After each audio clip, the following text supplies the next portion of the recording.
saludar a las autoridades de la Universidad de Chile que están presentes y a todos los que, académicos, estudiantes, amigas y amigos internacionales que nos visitan.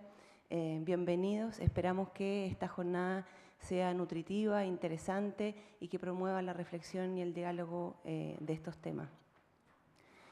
Justamente de lo que se trata es que nuestros compañeros expositores van a hacer su presentación desde su trabajo, desde su perspectiva de investigación y abordaje profesional, para luego dar pie a una ronda de preguntas y una reacción de vuelta.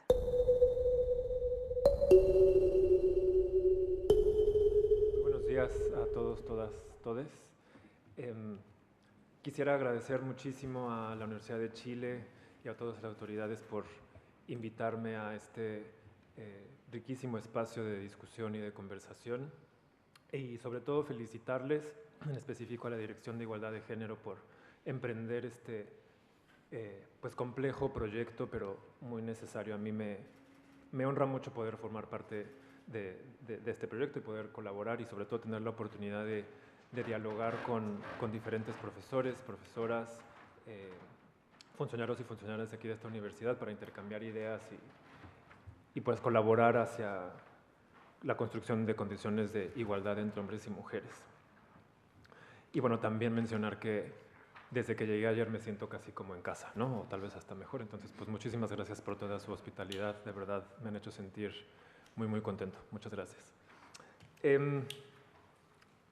Tengo que confesar que creo yo, desde mi experiencia, mi travesía, si se le puede decir, en el tema de masculinidades ha sido atropellada, en el sentido en que, siendo un campo relativamente emergente en diferentes partes del mundo, incluyendo en México, pues creo que el camino, por lo menos para mí, para la gente que conozco, ha sido así, atropellado, un poco ensayo y error. Y que en ese sentido pues me costó un poco de trabajo decidir de qué quería hablar el día de hoy, pensando en qué se podía aportar a la discusión que se tiene aquí en esta universidad. Opté por, creo, el camino fácil, y quiero decir con esto pues hacer una especie de recorrido o de lo que yo he intentado hacer, y bueno, lo digo porque creo que se notará este atropello o camino sinuoso por el que he pasado. Y creo que es importante porque yo lo empecé pensando en las necesidades o importancia, las necesidades que tenemos o teníamos los hombres hace 10 años, que fue cuando empecé, y que ese trayecto me llevó más bien a pensar que esas necesidades son secundarias ante otras necesidades sociales y políticas, y en ese camino pues mi trabajo se fue transformando para ir incorporando perspectivas distintas y creo yo más críticas, ¿no? Entonces, pues bueno, un poco por allá va esta pequeña presentación que pretendo hacerles, ¿no? Inicialmente le había puesto a la presentación elementos psicosociales de las identidades masculinas para desmontar su hegemonía, y revisándola me di cuenta que desmontar esa hegemonía es algo utópico o por lo menos muy complejo. Entonces decidí cambiar para decir problematizar su hegemonía. Suena cosa menor, pero creo que no es tan pequeña. Y bueno, a mí en los últimos años me ha interesado muchísimo el concepto y la categoría de identidad por varias razones. Me parece que es una categoría que permite una aproximación no solo a la vida subjetiva de las personas que nos interesan como investigadores o investigadoras, pero definitivamente nos permite problematizar sobre las condiciones sociales, culturales y políticas que dan lugar a la posibilidad de existencia de esas subjetividades.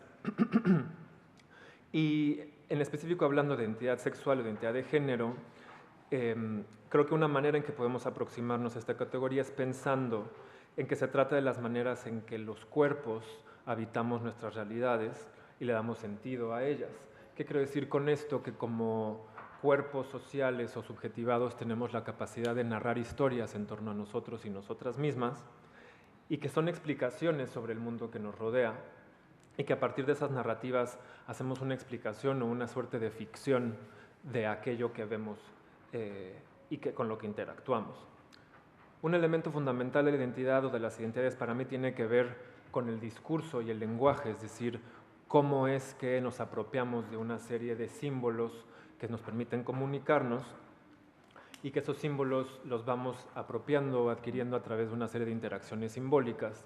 Es decir, yo interactúo con mi contexto, con los espacios donde estoy, aprendo de ellos, aprendo las normas, los símbolos, pero también hago una especie de transformación porque las adapto a mi realidad o a mi manera particular a partir de mi historia de vida. Me gusta empezar hablando de identidad porque creo que funciona como una especie de paralelismo para aproximarnos a los asuntos de género y en el caso de los hombres y también de las mujeres para hablar de las masculinidades.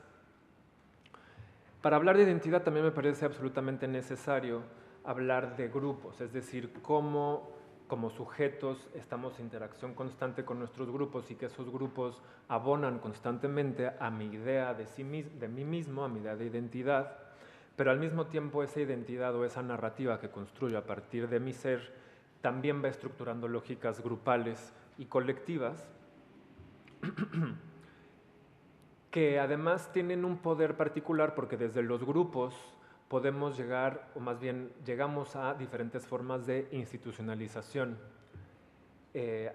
Esto implica la construcción o el desarrollo de una serie de hábitos, ¿no?, que terminan siendo tipificados, es decir, dentro de un grupo compartimos costumbres, ideas, prácticas, dinámicas que se repiten constantemente al grado en que terminan siendo un hábito para ese grupo, ¿no? Si podemos pensar, o ustedes pueden pensar tal vez en su familia, en un grupo de amistad, en su grupo de trabajo, pues podemos pensar en una serie de hábitos tal vez desde la hora de llegada a mi oficina, la hora del almuerzo, la preparación que hago en la mañana para salir a la calle. Se terminan siendo hábitos que desde la noción de institucionalidad pues se tipifican, es decir, los hábitos pasan a ser pues no solo costumbres grupales, sino que terminan siendo normadas de alguna manera, al grado en que construyen una idea de política, es decir, una red de normas que dan lugar y sentido a esas acciones que llevamos a cabo, tanto en lo grupal como en lo individual, si es que podemos hacer esa separación. Lo interesante, porque creo que hablar de institucionalización o de institucionalidad es un arma de doble filo, nos facilita llevar a cabo esos hábitos, nos acostumbramos a ellos, ya no es necesario tener que transmitirlos, pero también empiezan a establecer nociones de lo deseable e indeseable dentro de ese grupo. Es decir, construimos una moral y una ética en torno a las actividades al interior y al exterior de ese grupo y empezamos a clasificarlo en lo que puede ser bueno o lo que puede ser malo y aceptable para esa institución y para ese grupo. En ese sentido, cuando se construye y se tipifica eso de deseable e indeseable, lo que estamos haciendo es construir o avalar formas de gobierno sobre nosotros mismos. Es decir, se construye una especie de gubernamentalidad, de tecnologías y de dispositivos de poder que nos van ubicando en las conductas y comportamientos que podemos tener en específico como hombres o como mujeres. Sabemos que como hombres tenemos una serie de permisos o políticas que nos permiten hacer una serie de cosas y como mujeres existen otras. Aquí creo que está lo interesante de los estudios de género y de las masculinidades, pues estas tipificaciones y estas políticas terminan siendo distintas, habilitan condiciones de posibilidad distintas y eso termina siendo una preocupación muy relevante para los movimientos feministas y de las mujeres porque construyen asimetrías de poder en las relaciones y en las instituciones. En este sentido, se tipifican y se institucionalizan dinámicas de exclusión, de marginación, de discriminación y de violencia. Para mí sí es importante, y lo quiero decir con todas sus letras, que la institucionalización en torno al género ha llevado a permitir y avalar formas específicas de violencia, desde las más sutiles hasta las más graves en contra de las mujeres, y que entonces se vuelven permisibles. Inclusive podríamos decir que se vuelven deseables. Es decir, el ejercicio de la masculinidad implicaría un ejercicio de poder donde es deseable excluir constantemente a ciertos cuerpos, no solo por la forma o las características con las que nacieron, pero también las características con las que han sido socializadas. Quiero decir con esto que la violencia institucionalizada desde los sistemas patriarcales, que ahorita hablaré un poco más de eso, no solo marginan o excluyen a cuerpos que llamamos mujeres, pero también a aquellos cuerpos feminizados.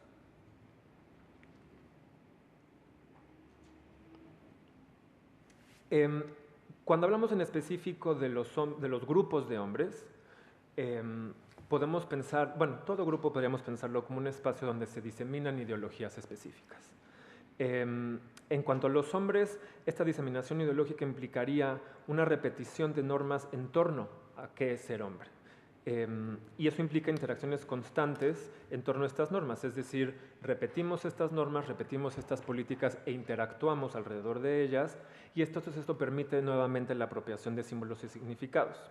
Quiero poner un ejemplo de eso. La encuesta nacional de violencia en el hogar que se lleva a cabo en México encuentra en hombres jóvenes que ellos consideran que la mujer se realiza cuando es madre. Es decir, la feminidad, el ser mujer, no se logra sin la maternidad, ¿sí? Esto es una premisa ideológica relevante para la masculinidad en México. Y que además es mucho más apta naturalmente que los hombres para la crianza. También señalan estos hombres, en su mayoría, que los hombres somos más agresivos por naturaleza y que por naturaleza debemos ser el sostén del hogar. Pongo esto como ejemplo porque son premisas ideológicas que, si bien existen en mi país, podrán existir en otros, porque la expresión de los sistemas heteropatriarcales sí creo que puede ser o puede variar dependiendo de la sociedad y la cultura, pero que se comparten diferentes formas de ejercicio de poder. Aquí en México estamos viendo que los hombres jóvenes están partiendo, o digamos que están aprendiendo estas nociones, estas premisas a partir de las interacciones en sus diferentes grupos, su familia, su escuela, los grupos de amistad. Un poco con esa plataforma, uno de los primeros proyectos a los que yo me aproximé, que justo fue en Gendes, en la asociación civil donde colaboré durante muchos años, nos preocupaba un poco eso y cómo estaban los hombres traduciendo estas premisas ideológicas y las interacciones grupales a ejercicios de violencia mucho más específicos.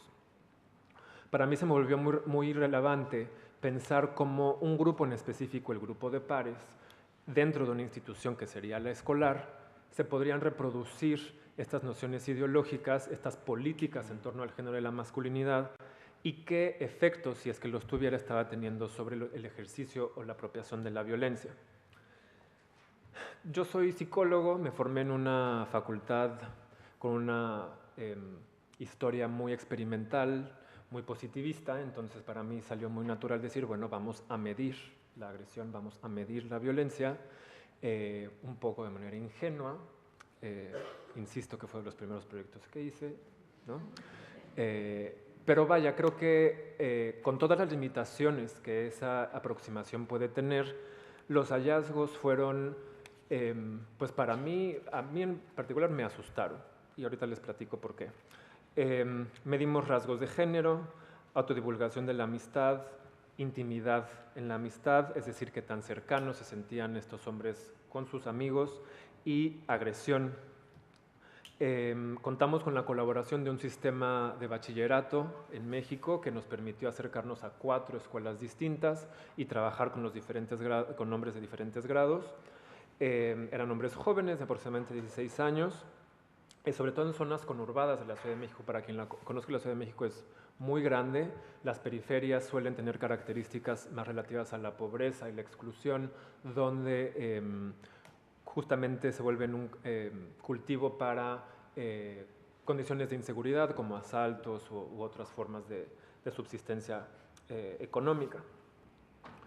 Lo que hicimos con estos datos fue hacer correlaciones estadísticas entre todas las variables, y lo que quiero mostrarles, o lo que a mí me asustó y me preocupó, es que entre más cercanos se sentían los hombres a sus amigos, más violentos eran con ellos. Entre más confianza sentían que había entre ese grupo, mayores niveles de violencia. A mí me sorprendieron mucho estos resultados, pues yo no esperaba que un hombre pensara que entre más cercano es su mejor amigo, más violento puede ser o más agresivo puede ser. Y entonces para mí fue abrirme a otra lógica de entender las relaciones entre hombres, de entender la masculinidad, porque aquí en este esquema algo precario, pues podemos encontrar que justamente la idea de compartir actividades y sentir que la amistad era incondicional permitía construir una noción de cercanía, de intimidad, y que era justo esa cercanía la que estaba teniendo efectos directos con la violencia. Es decir, entre la cercanía y la violencia hay una relación recíproca para estos hombres jóvenes de la Ciudad de México, de estas zonas, que implica más violencia, más cercanía. Entonces también la violencia se vuelve una manera de acercarme y de interactuar con mis pares. A mí esto me asustó o me preocupó, ya no sé cómo decirlo, porque me habla de una naturalización de la violencia en estos grupos y en estas dinámicas, y sobre todo nosotros nos preguntamos en Gendes, ¿qué pasaría entonces bajo estas lógicas si yo estoy aprendiendo estas políticas de ser hombre? ¿Qué está pasando en las relaciones que establecen con mujeres? ¿No?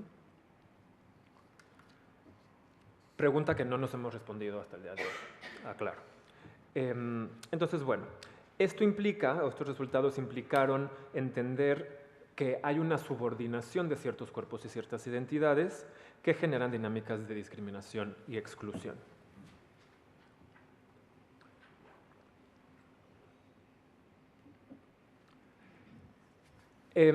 Por cuestiones pues, relativas a las organizaciones de la sociedad civil, el proyecto no pudo continuar de la manera en que nosotros hubiéramos querido, justamente para responder esas preguntas, en qué pasa a partir de esas políticas grupales de hombres con las mujeres, porque además se nos atravesó una oportunidad muy importante donde una organización internacional nos solicitó empezar a investigar sobre el intercambio y la objetivización del cuerpo de las mujeres en México. Entonces, ese, digamos, fue el segundo proyecto grande al que yo me impliqué. Y en realidad el proyecto tenía otro nombre. Aquí se lo cambié para matizarlo un poco, pero de lo que estamos hablando es de una lógica de tráfico de mujeres muy específica en mi país, donde resulta preocupante que en un pueblo muy pequeño de un estado cercano a la Ciudad de México, en Tlaxcala, empezaron a aparecer redes de proxenetas, es decir, de hombres que trafican con mujeres, y esto resultó altamente preocupante porque se sabe que las redes se extienden hasta Europa, es decir, el intercambio de estas mujeres se extiende hasta otros países, y ahí es importante no perder de vista una lógica de hombre blanco, hombre mestizo, moreno, ¿no? Ahí hay unas lógicas de poder también al interior de la masculinidad. Pero aquí yo lo que quiero aclarar es algo que ya dijeron las feministas, pero que me parece absolutamente relevante, es que los hombres somos sujetos de la plusvalía, mientras que las mujeres han sido objeto. ¿Qué quiero decir con esto? Que para la subsistencia de un sistema capitalista, donde buscamos generar ganancias y capital, las mujeres que históricamente han estado en el espacio doméstico o privado, ese trabajo doméstico ha sido absolutamente necesario para que como hombres podamos salir al espacio público y generar esa plusvalía que en teoría sostiene nuestros sistemas económicos. Esto significa que las mujeres están haciendo una contribución gigantesca a esa plusvalía sin un reconocimiento económico y político por ese trabajo. Por eso hablamos de la segunda o tercera jornada de trabajo de las mujeres. Salir a trabajar, limpiar la casa, criar a los hijos y las hijas. Es una tarea titánica. Y en este sentido podemos hablar de no solo intercambio de bienes en un sistema donde existe esta plusvalía, pero también de ciertos cuerpos.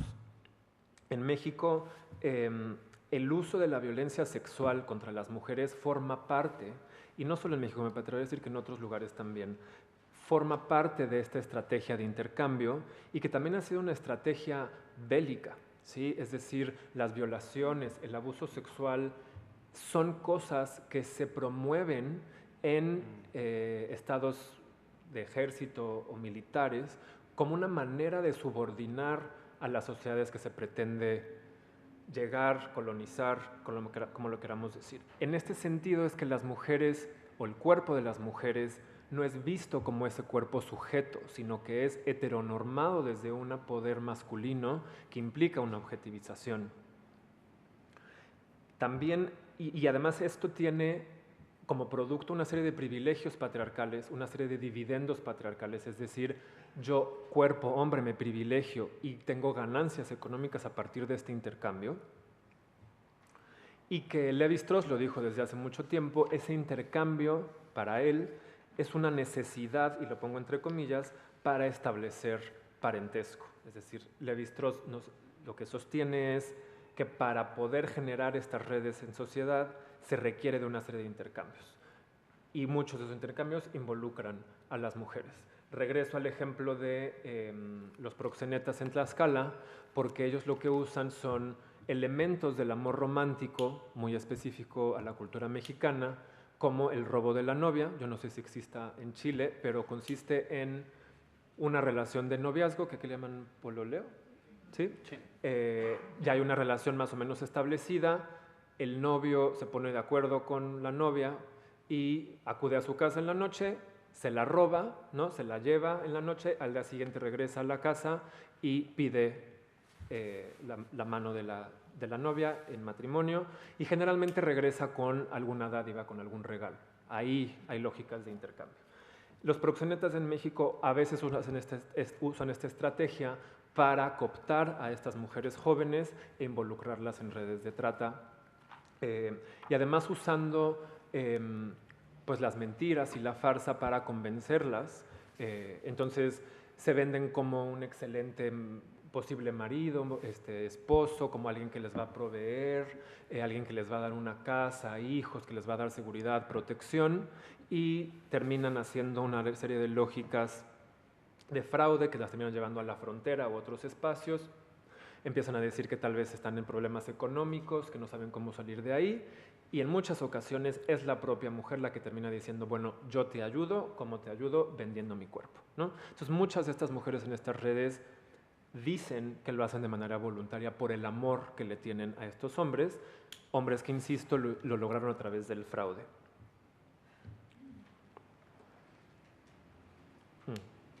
Aquí está donde hablo de este modus operandi, ¿no? Y que además para muchos de estos proxenetas son ritos de iniciación a la masculinidad, ¿no?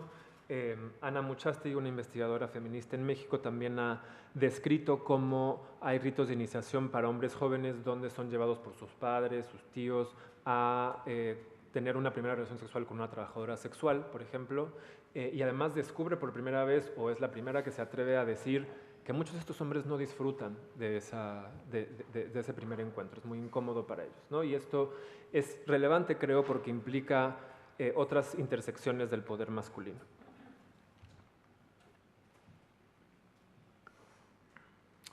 A mí estos dos proyectos me levantaron dos preguntas muy importantes que creo que se han establecido en el trabajo que he hecho, que es entonces qué significa o qué es ser hombre o qué significa ser masculino.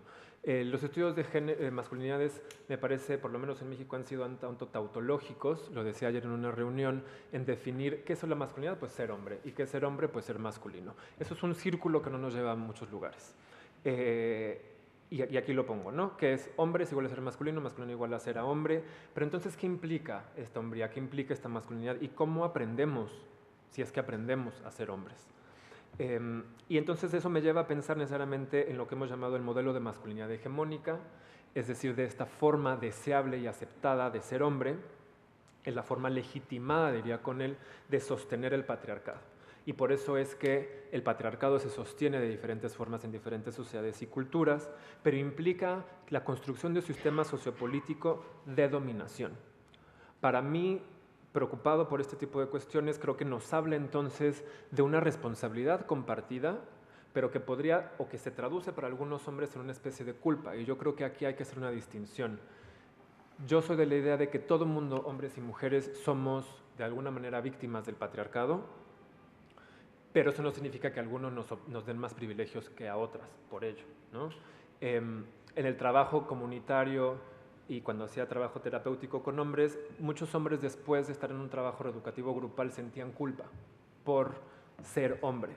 Y creo que no se trata de eso, sino transformar una culpa a cómo nos hacemos responsable de los privilegios que se nos otorgó por el simple hecho de nacer con cierto cuerpo, ¿no? Entonces, para mí es importante hacer esta distinción. Estas preguntas a mí me llegaron entonces como a un nuevo inicio, que es pensar, bueno, ¿de qué estamos hablando cuando hablamos de género? ¿No?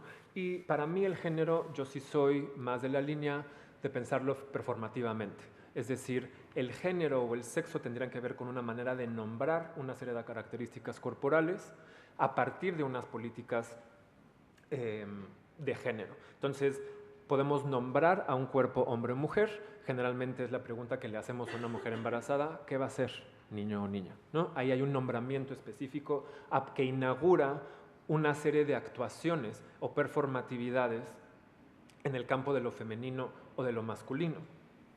Cuando padres y madres decoran el cuarto del bebé rosa, eso es una forma de actuar el género, es una forma de performarlo. Cuando es azul, lo estamos performando, y lo estamos performando con una serie de símbolos y cargas significativas muy distintas, y eso produce o inaugura caminos para construir nociones de feminidad y masculinidad. En este sentido, repetir estas normas y estas políticas es lo que nos subjetiviza como cuerpos generizados o cuerpos sexuados. Y esto se hace a partir de estos dos sistemas que he nombrado ya, el patriarcado y la heteronorma. Yo he presentado esta definición de patriarcado en otros espacios y se me ha criticado, y por supuesto que yo estoy muy abierto a las críticas. A mí lo que me interesa de estos espacios es el intercambio y las preguntas, pero yo lo he pensado como formas de interacción que se institucionalizan y repiten constantemente para privilegiar a los cuerpos con pene, y entre paréntesis pongo hombres, ¿no? No todos los hombres tenemos pene, ¿no? Hay hombres que no tienen pene, pero cabe todavía a mí la pregunta si sí se privilegia de la misma forma a esos cuerpos o no, y que esto se basa en la supuesta necesidad de reproducción humana. Es decir, la heteronormatividad, ahí es donde está la heteronormatividad, nos ha hecho creer que es naturaleza humana reproducirlos, ¿sí? Y que la sexualidad tiene ese único fin. A mí me gusta mucho la aproximación que hace Cathy Cowen a la heteronormatividad, y ella la define como las prácticas localizadas y la centralización institucional que legitima y privilegia a la heterosexualidad. Aquí está hablando de la relación entre prácticas grupales e institucionalización. Y además la propone como la única opción viable de expresión sexual, que termina naturalizando la idea de complementariedad entre los sexos.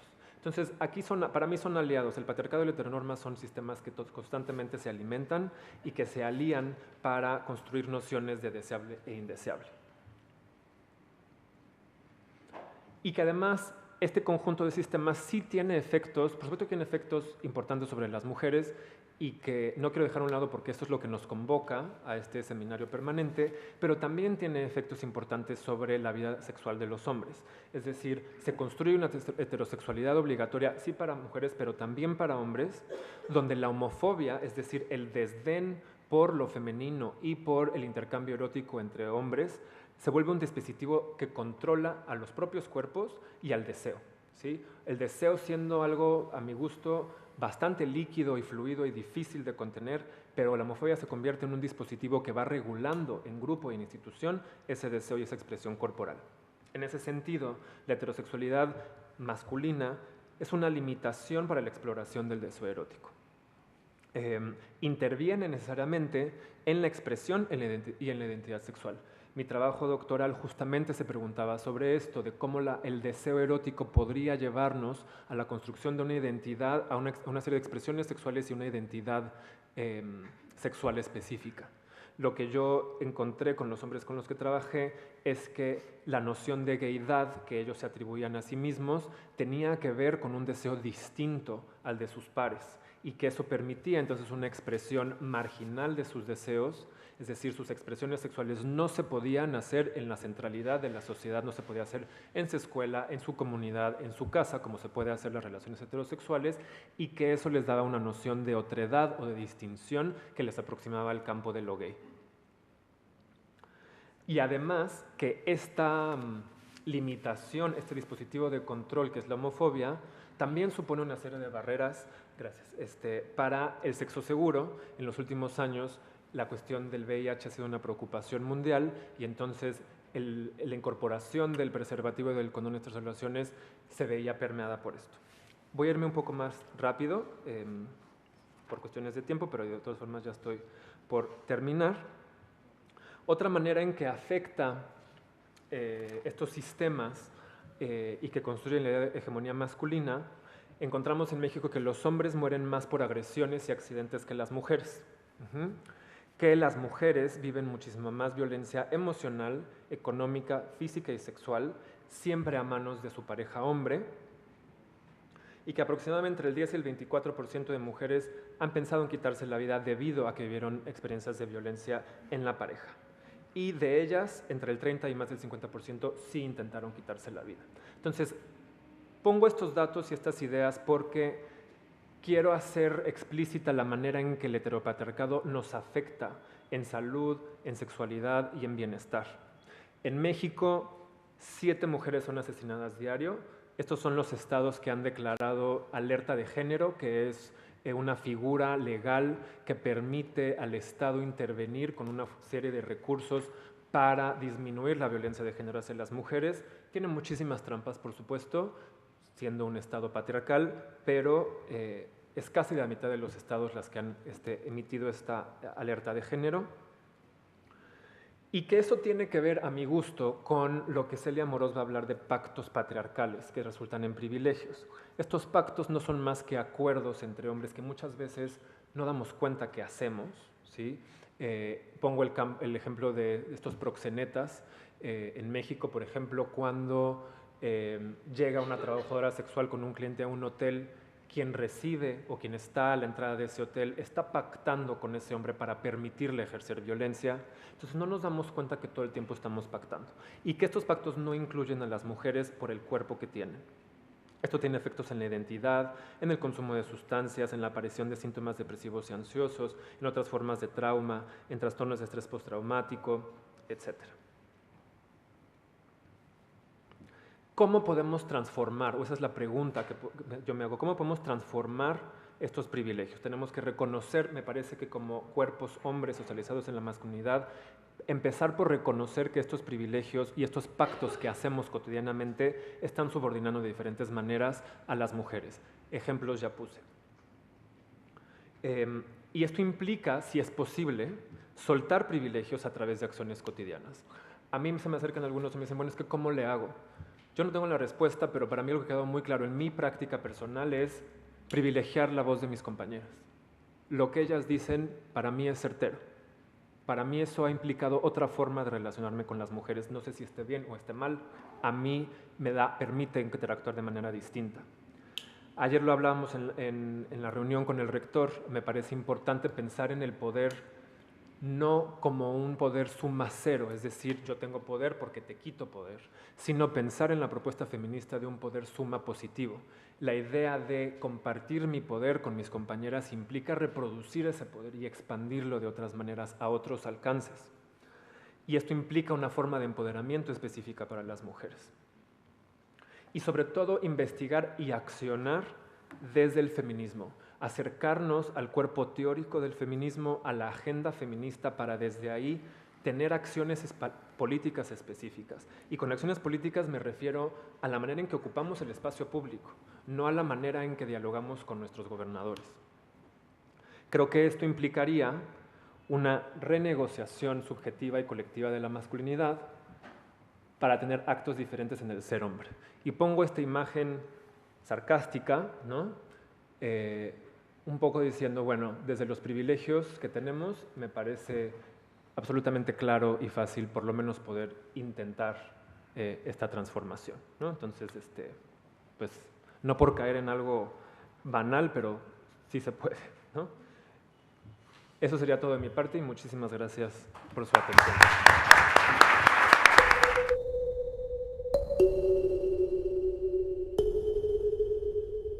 Bueno, buenos días a todas y a todos. Un gusto compartir en esta audiencia que es al menos latinoamericana, pero creo que más que latinoamericana.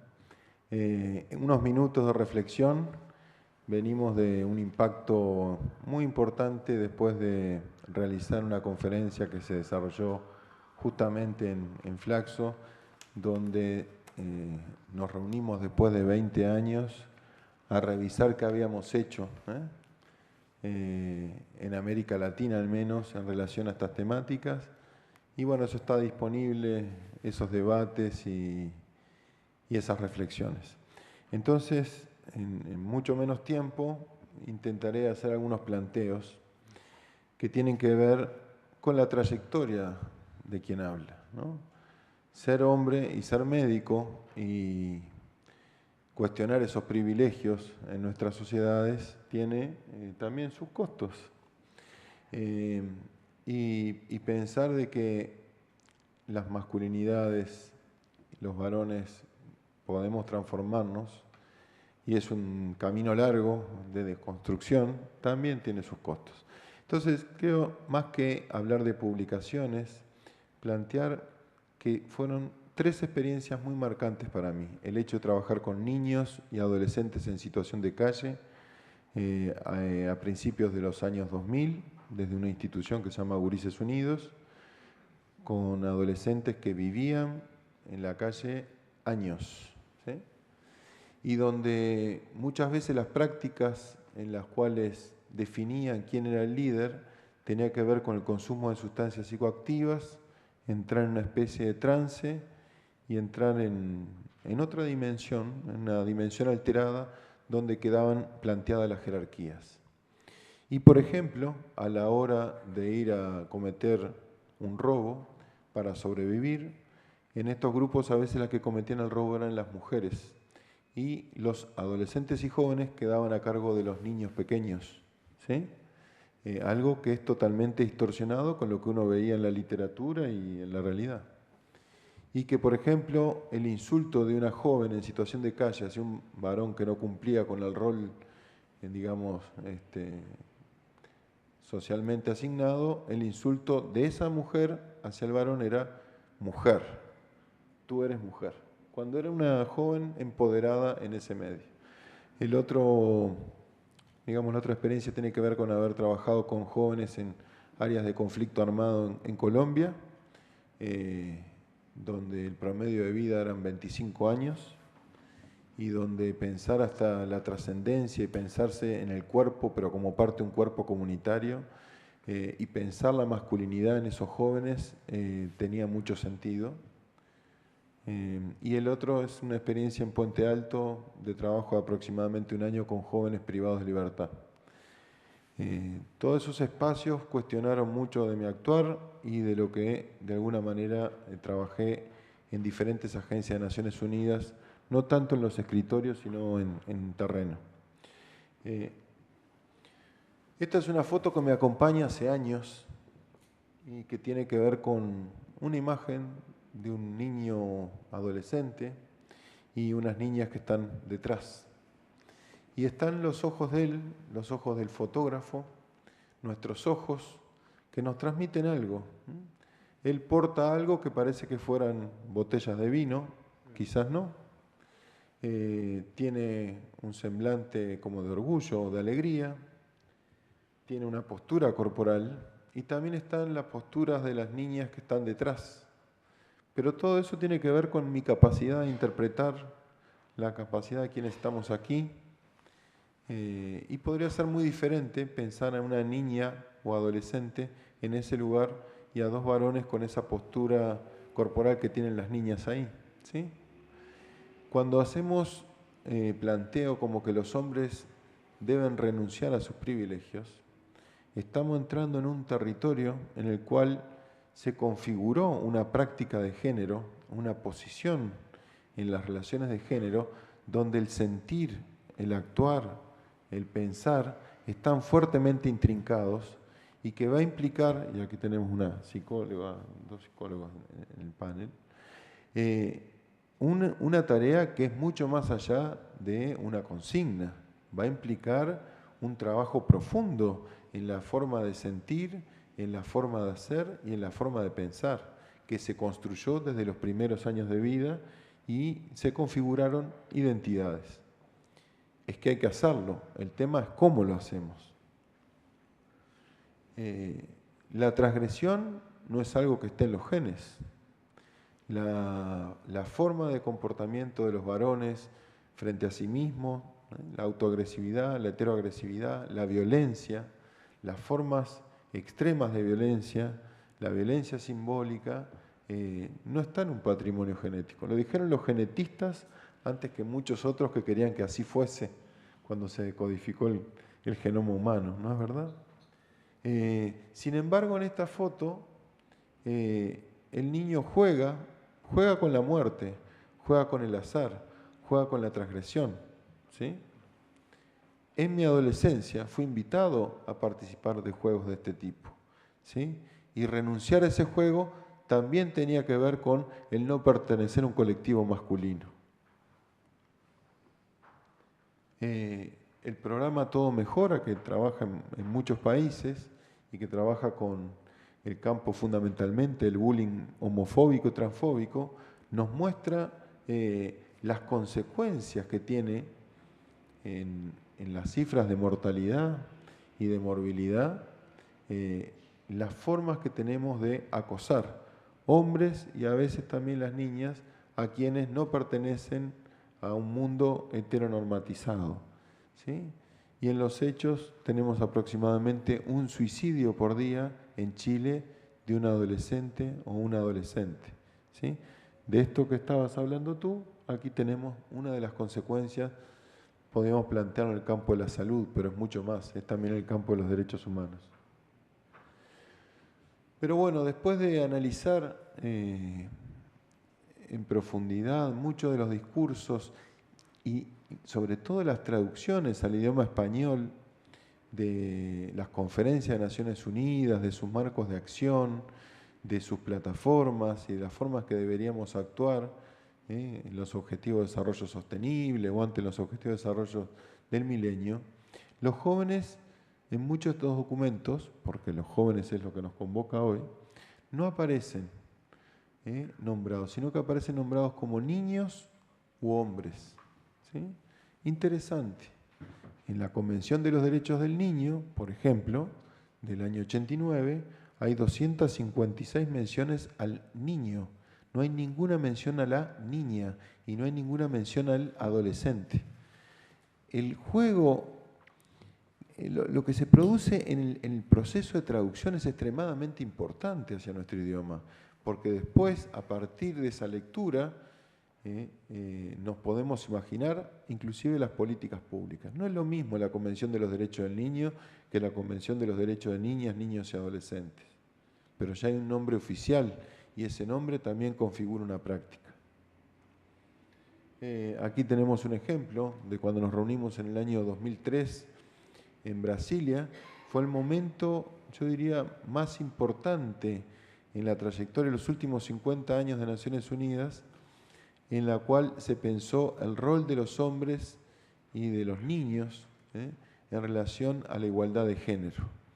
Y dejó de pensarse lo que venía ya del año 75, la primera conferencia internacional sobre la mujer, y la del 77 que se hizo en La Habana, en Cuba, sobre los derechos sociales de la mujer, que lo organizó la CEPAL, donde los niños, los jóvenes y los hombres son invitados a colaborar en el cambio, pero son siempre una especie de acompañante, sea el acompañante en el parto, el acompañante en las tareas domésticas, pero no es alguien que se pueda integrar y que sienta realmente que en ese cambio no está en una lógica de perder y ganar, ¿sí?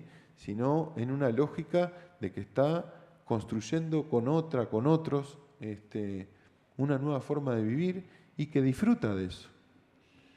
Así que el prejuicio es extremadamente importante. Lo otro que quiero señalar es que muchas de las propuestas que se hacen con buena intención tienen la lógica del norte y tienen esto que Boaventura de Sousa nos planteaba hace ya muchos años, de esta brecha, de este abismo en la forma de pensar, desde esto que llamamos lo central y de lo que conformamos la periferia, ¿sí? ¿Desde dónde se piensan los modelos de desarrollo? ¿Desde dónde se piensan los modelos de desarrollo con perspectiva de género? ¿Sí? ¿Desde qué lógica? ¿Desde qué mujeres? ¿De qué hombres? ¿De qué jóvenes? ¿Sí? Entonces, claro, con el uso de grandes medios de comunicación, esto se expande. Pero cuando uno mira, por ejemplo, el informe del Fondo de Población de Naciones Unidas del año 2016, se plantea que no hay que invertir principalmente en la salud de los niños y de los hombres, porque van a querer reproducirse. Y lo que hay que lograr es una baja demográfica.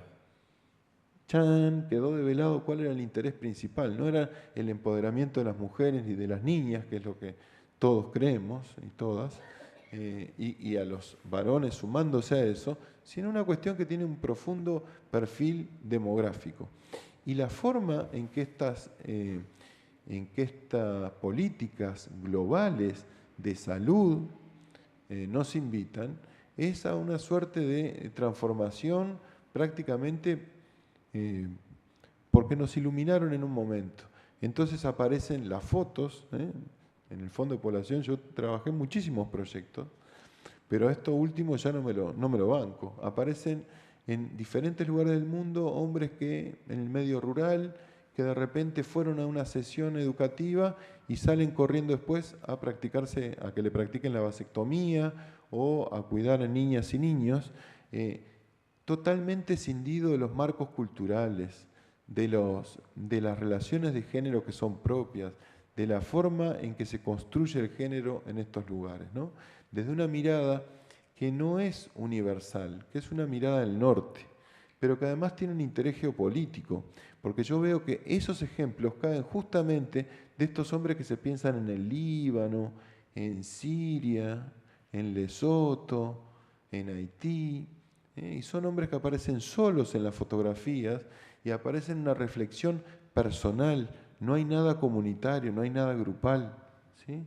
Y es una figura muchas veces de la mujer o del hombre que remite a una figura eurocéntrica, ¿no? Yo siempre digo, si hay algo que fue un campo de estudios que fue el orientalismo, tendríamos que inaugurar el campo de estudios del eurocentrismo, porque en definitiva son lógicas de pensamiento que rápidamente se cultivan en nuestras formas de pensar. Miren esto, el Mercurio, que siempre hace política, aunque parezca que dice cosas académicas. Acá hay una encuesta bicentenario que la hacen en dos empresas, no sé si es Adimark, no recuerdo la otra, no sé si es la católica, donde muestra lo que piensan las personas en el 2008 con relación a la edad para ser objeto de responsabilidad penal en caso que se cometa un delito. Y ya tenemos a un 38% de la población en esta muestra, que después sería interesante poder hablar de la misma, que piensa que antes de los 14 años. ¿Se acuerdan cuando hacíamos campañas de que no había que bajar la edad de imputabilidad a los 16? Bueno, ahora están 14 y menos, prácticamente la mitad de la población chilena o de esta muestra que dice representar a Chile, ¿sí? Yo creo que podríamos llegar perfectamente a los 4 años. Sin embargo, en esta misma encuesta, para lo que tiene que ver con lo que implica la sexualidad, las prácticas sexuales o el derecho al voto, no, eso está mucho más cercano de los 18 años, ¿sí? Pero una noticia que todo el tiempo tenemos para analizar noticias, pero que fue muy interesante como noticia, no como hecho, es la muerte de 3 jóvenes a manos de un oficial de la PDI la semana pasada. Me llamó la atención los silencios, un silencio social muy profundo. Por supuesto que nadie desea ni que el oficial sea herido, ni la persona que le acompañaba. Pero sí que se empieza a discutir respecto a los 3 jóvenes que mueren en este acto, a lo que se supone, a cómo se los menciona. Y por eso el nombre de este foro, de este espacio que tiene que ver con jóvenes, que tiene que ver con violencias y con masculinidades, es generalmente lo que termina asociado cuando hablamos de situaciones de pobreza, ¿sí? Miren cómo aparecen. Estos 3 jóvenes son antisociales, por otro momento aparecen como sujetos, después aparecen como personas, después aparecen como atacantes, después como fallecidos, ¿sí? Pero cada tanto en la prensa y en los términos más importantes es el tema del menor. Cuando se comete un delito y son personas mayores de 18 o de 21, no se dice un mayor, ¿sí? Se dice nada. pero cuando es, por ejemplo, un extranjero, se resalta la nacionalidad. Cuando tiene menos de 18 años, se resalta la minoridad, y eso es un hecho político. Entonces, menores, el término menores, si lo venimos siguiendo hace años, se utiliza fundamentalmente para los que vienen de los sectores populares, los que vienen de situaciones de mayores carencias o de pobrezas, ¿sí? Pero cuando son jóvenes de otro extracto socioeconómico, no son menores. Se les denomina como adolescentes, ¿no? Como jóvenes, etc. Esto es extremadamente importante porque es una máquina de producir ideología y de producir sentimientos y afectos e interactúa con el sentido común. Mientras tanto, me queda siempre el tiempo, a mí me parece que me estafa, pero 5 minutos. Bueno, mientras tanto, en Brasil, organizaciones vinculadas a lo religioso, pero no a lo religioso evangélico, hicieron una campaña ya en el 2010 porque el número de jóvenes que son asesinados por año es extremadamente alto, de los más altos del mundo. En pocos meses, y lo muestran los diferentes estudios, y aquí hay académicas y académicos de Brasil, en el Atlas de la Violencia, en el 2015, en el 2017, el número de adolescentes y jóvenes, varones, afrodescendientes y pobres que mueren superan ampliamente al número de personas que mueren en actos terroristas, por ejemplo. ¿Sí? Pero son un número, son un indicador. Son jóvenes en situación de pobreza y que es una pobreza que viene de generación en generación. Ahí dice, el número de homicidios en Brasil en 2015 quedó estable en el mismo orden de grandeza de los años anteriores. Según el Ministerio de Salud, ese año hubo 59.080 muertes.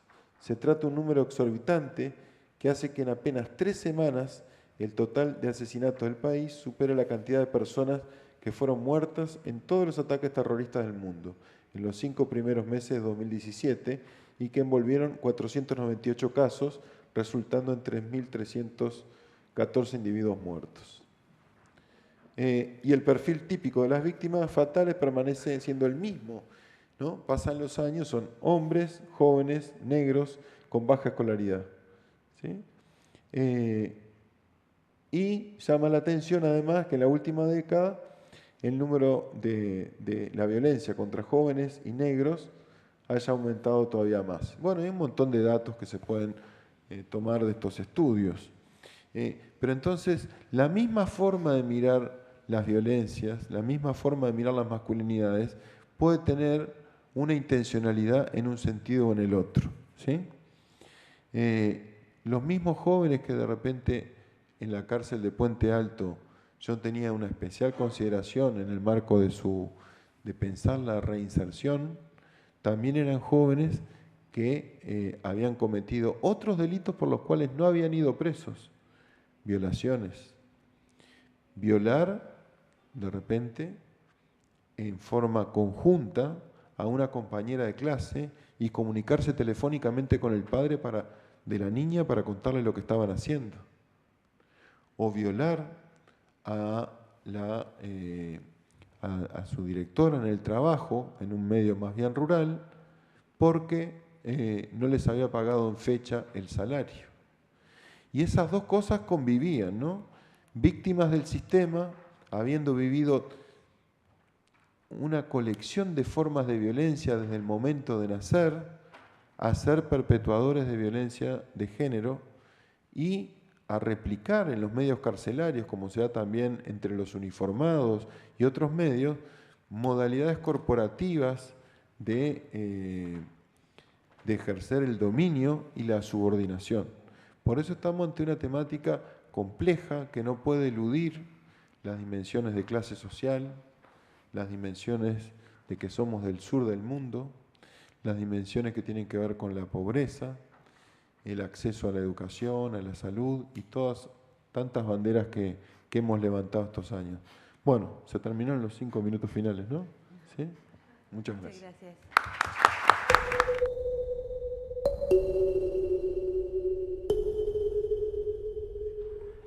Hola, buen día.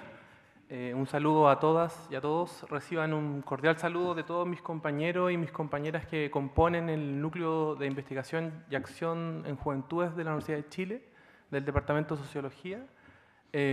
Contarles un poco también desde dónde viene esta experiencia que yo voy a compartir con ustedes, a propósito de que en el espacio en el que yo estoy participando en relación a los procesos de producción de conocimiento y también de procesos de acción, de formación, tiene una característica que para nosotros hemos querido desarrollar como una escuela, como un modo en el cual se aprende a hacer investigación social, se realiza investigación social, y un modo en el cual se realiza acciones formativas.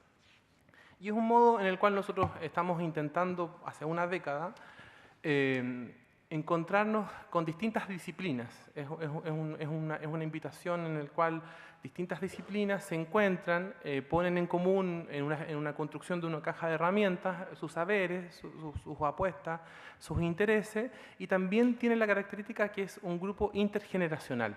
Hoy día el núcleo está compuesto alrededor de 30 integrantes, más o menos, puede que me equivoque, y ha ido acumulando unos saberes, unas pistas, un cierto modo de hacer que nos ha permitido desarrollar procesos formativos a través de programas de formación, a través de diplomados, capacitaciones, líneas de investigación con fondos, las distintas ramas, las distintas posibilidades que hay, pero lo que a mí me parece interesante es que también hay una apuesta, hay un cierto modo de cómo hacer este ejercicio y que estamos intentando romper esta lógica de que la investigación es un proceso que se hace en solitario, peleando fondos, a codazo. Entonces nosotros estamos intentando desarrollar un modo, y lo que yo quiero poner en discusión con ustedes son unas ideas fuerzas, son 3 ideas fuerzas sobre los procesos de construcción de masculinidades en el sistema educativo y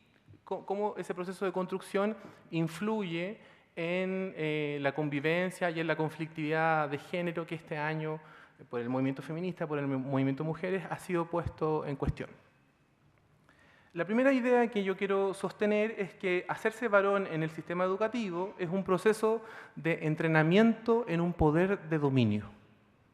Pasar por el sistema educativo me entrena a mí como varón desde pequeñito, me entrena para, en relaciones cotidianas, ejercer un poder de dominio. Y un poder de dominio con las mujeres, con las cuales yo me vinculo, en mi familia, en mi comunidad, en los distintos espacios que yo habito, pero también un poder de dominio con otros varones. Esa es una dimensión que yo creo que está dentro de los secretos de los procesos de construcción de masculinidad, en cómo los varones nos vinculamos con otros varones. ¿Qué tipo de...?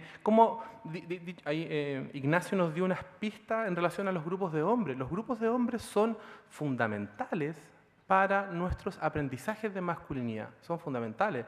Fundamentales en términos de lo que, por ejemplo, Rita Segato ha nombrado como la pedagogía de la crueldad, pero también son fundamentales en torno a todas las estrategias que yo ocupo para, por ejemplo, construirme como un ser racional, inteligente, con ciertas características. Entonces, ese poder de dominio me permite, me entrega unas ciertas pautas, unos ciertos elementos para vincularme con las mujeres, con los varones y también con nosotros mismos.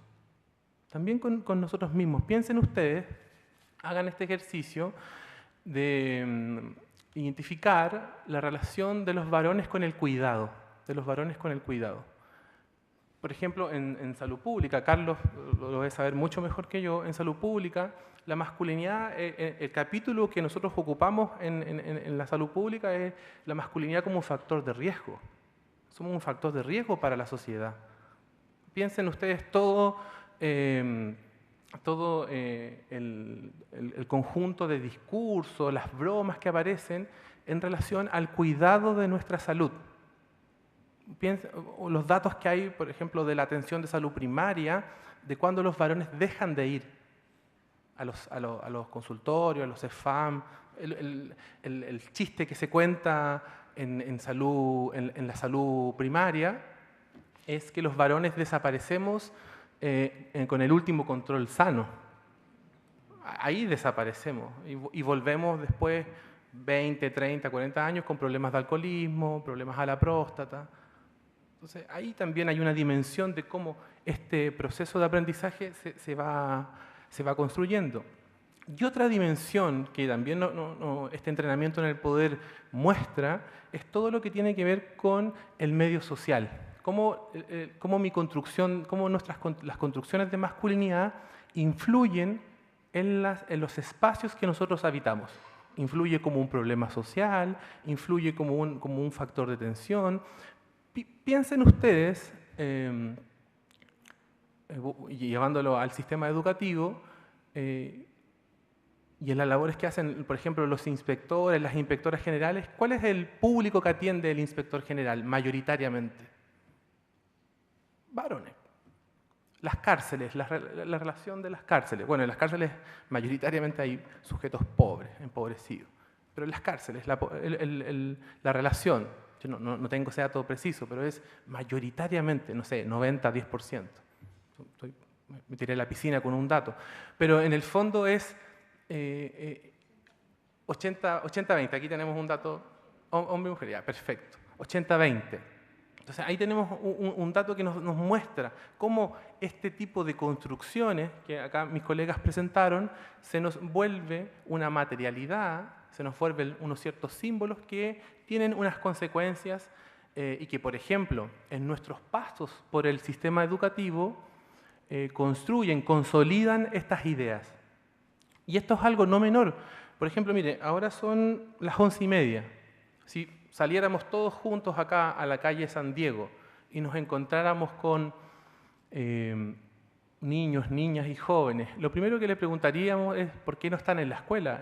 Por lo menos en la región chilena, noviembre, ya se está acabando el año escolar, pero noviembre todavía es un tiempo de escuela, de liceo.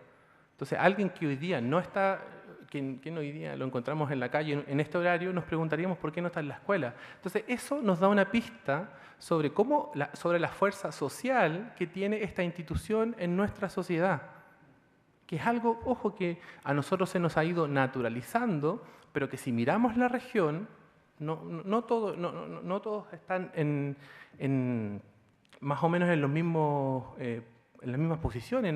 A nosotros el año pasado nos visitó la profesora Filardo de la Universidad de la República del Uruguay y nos contaba cómo los mundos juveniles en el Uruguay, en relación a la educación media, sus tasas de matrícula y retención no llegan al 50% en el Uruguay, un país que uno podría comparar en relación a sus indicadores de desarrollo con Chile. Acá nosotros, el proceso de consolidación, de expansión del sistema escolar, hoy día ese es un tema que está más o menos resuelto. Entonces, en esa institución donde nosotros pasamos un tiempo considerable y donde nos construimos como sujetos y como sujetas, en lo que la sociología de la educación nombró como el hecho de construirse como un ciudadano, implica que, por ejemplo, que mi deseo inicial cuando yo estaba pequeño, que era ser futbolista, mis habilidades me mostraron que no tenía esa chance, me terminó llevando hacia la formación en el ámbito del trabajo social.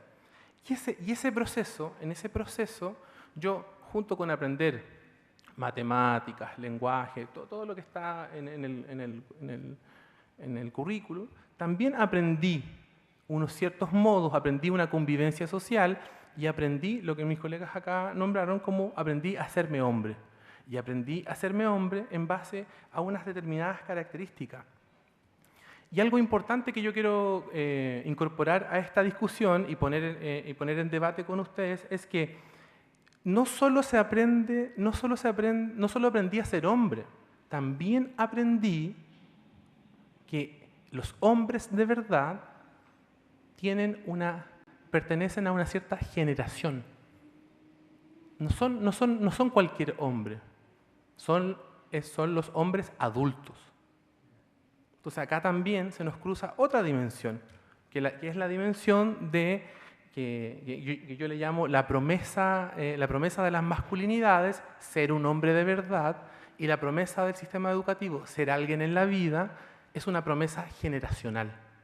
Yo soy alguien en la vida, voy a ser un hombre de verdad cuando sea un adulto, cuando cumpla con esos mandatos. Entonces es interesante porque en el mismo movimiento que yo me hago hombre, también estoy construyéndome generacionalmente. Y ese cruce nosotros creemos que es importante incorporarlo en el debate, en nuestras investigaciones, en los modos de comprender estos fenómenos, porque no solo nosotros vivimos en sociedades donde los dominios se potencian entre sí.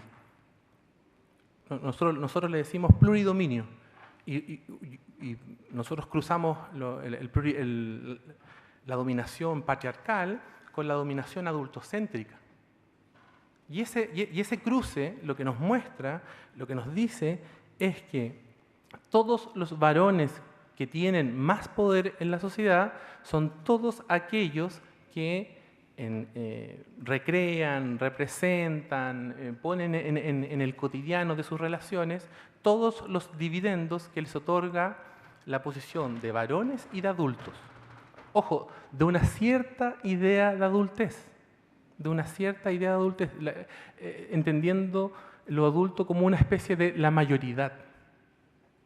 Y eso también nos da un elemento de dinamismo, porque ahí en ciertas relaciones sociales yo voy a poder ser nombrado como un adulto. Por ejemplo, cuando hago clases soy el profesor, soy el adulto, pero cuando voy a las reuniones en otro espacio, en esta mesa, por ejemplo, podría ser considerado un menor en relación a alguien.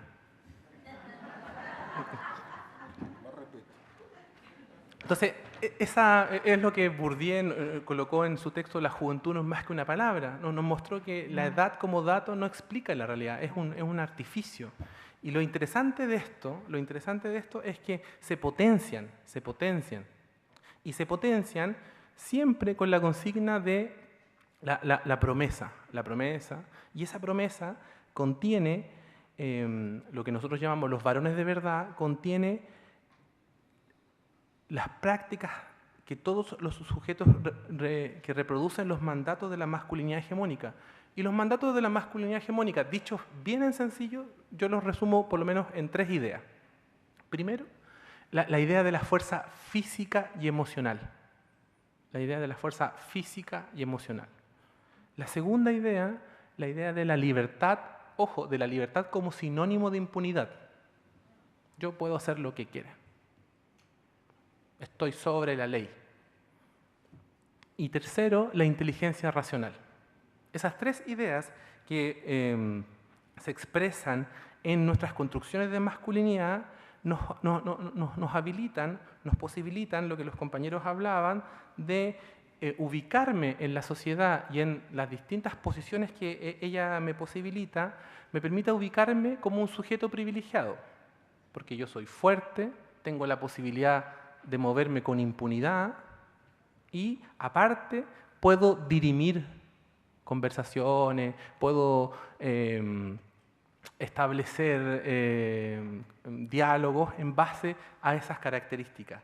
Y lo más interesante de eso es que estas ideas, estas características, se enseñan y se aprenden constantemente. Y en el caso del sistema educativo, el sistema educativo refuerza estas ideas, las consolida y las presenta como los ideales de los modelos de la masculinidad y de lo adulto. Dicho de otra forma, los determinantes biológicos, sexo y edad, serían aquellos elementos que posibilitan construir estos universales de dominio, el universal adulto y el universal masculino.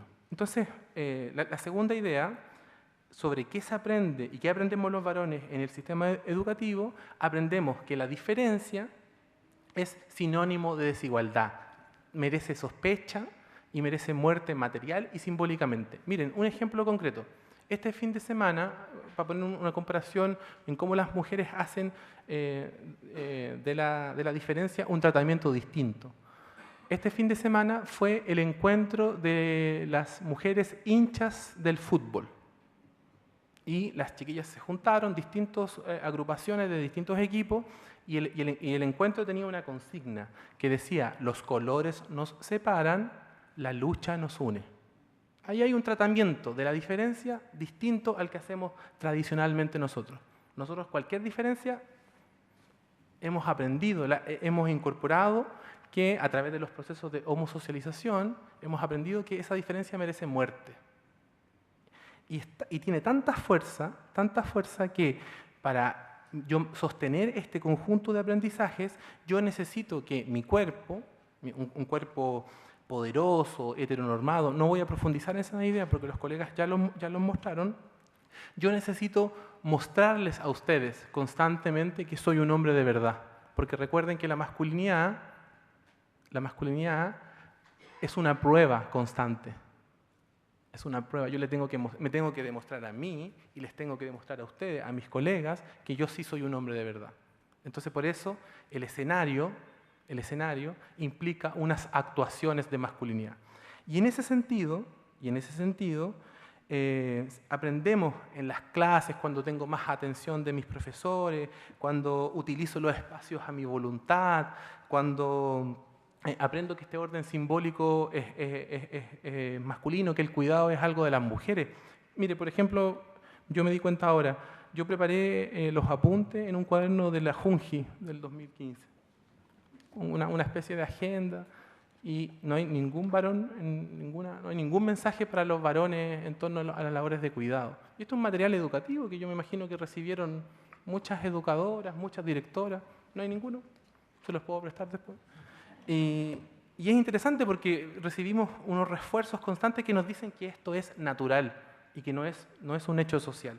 Y en ese sentido, estos aprendizajes lo que nos muestran, básicamente, es que este poder de dominio va a implicar que yo lo ejerza. Y ese ejercicio del poder de dominio implica básicamente mostrar, ordenar, construir unas lógicas, unas comunidades que estén en función de mis características, de mis deseos. Y lo último que quiero plantear, que tiene que ver con el desafío que tenemos todos quienes trabajamos en comunidades educativas, es si estamos dispuestos, que es una pregunta política, la pregunta que nosotros trabajando el tema de generaciones nos hacemos en el núcleo de juventud es si podemos ser adultos sin ser adultocéntricos. Es una pregunta que nos hacemos cuando trabajamos en espacios socioeducativos. Y la pregunta en relación al género, a las masculinidades, es si los varones podemos ser varones sin ser machistas, sin ser sexistas, sin ser homofóbicos.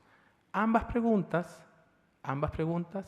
nos van a mostrar si estamos dispuestos o no a perder privilegios y construir otro tipo de relación. Gracias. Muchas gracias.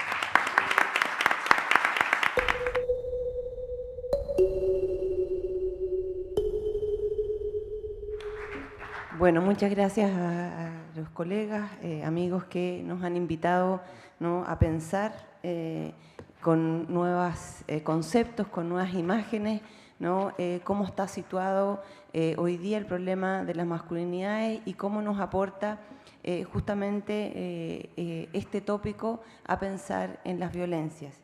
De alguna manera, me parece que hemos aprendido esta mañana ciertos elementos que nos otorgan la posibilidad de pensar justamente en el fundamento o lo que fundamenta la reproducción de las formas de vinculación violentas que podemos, ¿no es cierto?, reproducir en nuestra sociedad.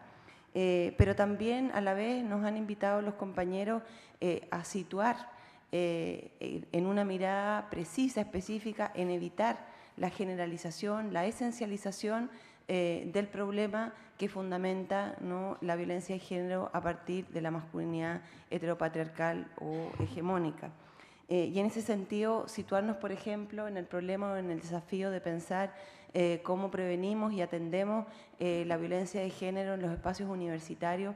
Me parece que hay elementos que nos han invitado los compañeros a pensar que no podemos evitar justamente, no solamente pensar en esas identidades masculinas que portamos, ¿no? Los cuerpos feminizados o masculinizados, sino que también tiene que ver con cómo eso se cruza con otros elementos. Por ejemplo, si estamos hablando de espacios educativos como la universidad, cómo la competitividad académica también juega un rol fundamental en qué y cómo se reproduce qué tipo de violencia.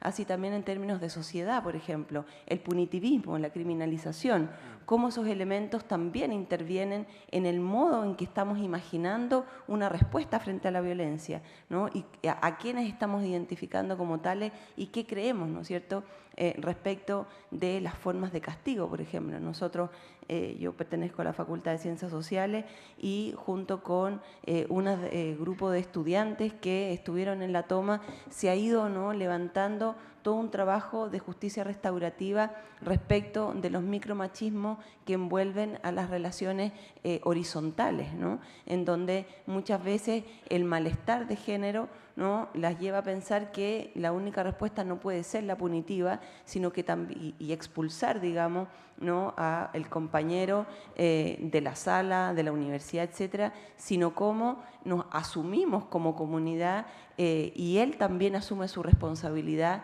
en lo que le cabe, ¿no? En ese sentido, pienso que el aporte que nos ofrece Ignacio justamente es partir por pensar una noción de identidad que envuelve justamente la vida subjetiva y social, pero que es importante entenderla no desde un punto de vista ontológico, no es una esencia, ¿no? No es esa, ¿no es cierto?, ser hombre, sino la importancia que tiene de construir, ¿no?, esas pruebas y que justamente un enfoque narrativo, un enfoque performático permitiría complejizar, ¿no?, ese destino, ¿no?, que, como se dice hoy día, podría creerse que está en el cisgénero, ¿no?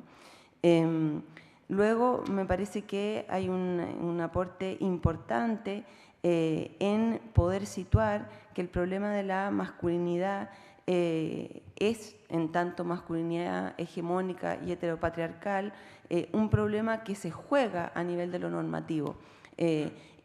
No hay, ¿no es cierto?, la posibilidad de cuestionarme como hombre respecto de esa cuestión ligada al privilegio, a ese ejercicio de dominio frente al que he estado socializado, fácilmente en la medida en que opera una sanción contra el mismo sujeto, contra su cuerpo, ¿no?, si es que lo transgrede, ¿no? Entonces, no ser suficientemente hombre en el contexto escolar, en el contexto familiar, recibe una sanción inmediata y por lo tanto es necesario una energía adicional como lo que los compañeros nos están invitando acá, de politizar, ¿no?, ese proceso de construcción de esa identidad para poder hacer visible esos privilegios que fundamentan, ¿no?, las formas de relación. Y en tercer lugar, me parece importante que hay un desafío enorme en pensar el problema, ¿no?, que nos invita Ignacio, de cómo entonces en esa posición los varones se van apropiando de las formas de reproducción, ¿no?, de este sistema hegemónico, de las formas que implica, ¿no?, esa apropiación en términos de consecuencias violentas, ¿no?, tanto sobre sí mismos, que me parece muy importante, ¿no es cierto?, y ahí paso, ¿no?, de alguna manera a lo que nos está invitando Carlos, ¿no?, que es justamente cómo mostrar y hacer evidente que la masculinidad hegemónica se le ha nombrado de esa manera en la medida en que es una forma también, ¿no es cierto?, en tanto que normatividad, de padecimiento, ¿no? Se padece como hombre, ¿no?, como varón, esa masculinidad hegemónica, ya sea porque el ser hombre respecto de ciertas situaciones, por ejemplo, de un varón joven, popular, ¿no es cierto?, recibe, ¿no?, todas las consecuencias, digamos, por ejemplo, de la criminalización, pero también la falta de cuidado de sí mismo, ¿no? Entonces, cómo hay una responsabilidad social también y no solamente respecto, digamos, de desbaratar en abstracto la masculinidad hegemónica, sino demostrar cuáles son sus consecuencias específicas en los cuerpos masculinizados en ese sentido, ¿no? Por último, en términos de lo que nos invita Francisco, justamente en ese trabajo, ¿no? Político, la necesidad de mostrar que hay un proceso, ¿no? De socialización, ¿no? de encarnar en el cuerpo, ¿no? Y en la subjetividad esa masculinidad, y por lo tanto hay un proceso del ser hombre que habría que, ¿no es cierto?, poner atención en cómo se da. Y ahí la heterogeneidad, la diversidad de rutas, me parece que es una invitación bien importante, cómo nos situamos, por ejemplo, en cómo se reproduce esa masculinidad en los espacios institucionales específicos, cómo, y nos hablaba, ¿no es cierto?, de la escuela, pero uno podría decir también, ¿no es cierto?, en las formas laborales. Nosotros tenemos, ¿no es cierto?, instituciones muy masculinizadas, ¿no?, que a nivel central no se estudian y no se visibilizan mucho, pero que salimos de Santiago y son evidentes los estudios de masculinidad como muy necesarios, por ejemplo, en el trabajo minero, que es un trabajo que es, de investigación importante que se hace, por ejemplo, en la Universidad de Antofagasta, ¿no?, en la Católica del Norte, con Jimena Silva, o, ¿no es cierto?, con las pesqueras en Valparaíso, en la Universidad de Valparaíso. Es decir, hay, ¿no?, un conjunto de profesiones masculinizadas que habría que pensar justamente, ¿no? ¿No es cierto?, Carlos Barría, que su tesis doctoral es justamente cómo la misma institucionalidad eclesiástica es una forma de reproducir un tipo de masculinidad que hace posible, por ejemplo, el abuso sexual. Entonces, porque, ¿no es cierto?, en ese proceso el ejercer poder, el ejercer dominio, como nos invitaba a pensar, ¿no?, hay una lógica que va a perpetuarse en términos de, finalmente, cómo yo encarno el que, más allá, ¿no es cierto?, de la emocionalidad que ponga en juego, más allá, ¿no es cierto?, de la impunidad, voy a imponer mi deseo, ¿no?, a costa, digamos, de someter a la comunidad completa a que yo tengo la convicción, la verdad de la humanidad, ¿no? Y en ese sentido me parece muy importante porque puesto de esa forma hay una alianza perversa frente a la que tendríamos que hacer alianza entre todos y todas y todes, ¿no?, porque esa concepción de masculinidad hegemónica está a la base, ¿no?, de prácticas fascistas fundamentales, ¿no?, que nos llevan tanto al fascismo político como, ¿no es cierto?, al fascismo en la cama, como dicen las feministas. Ese es mi primer comentario, digamos, para invitar, ¿no es cierto?, también a la reflexión.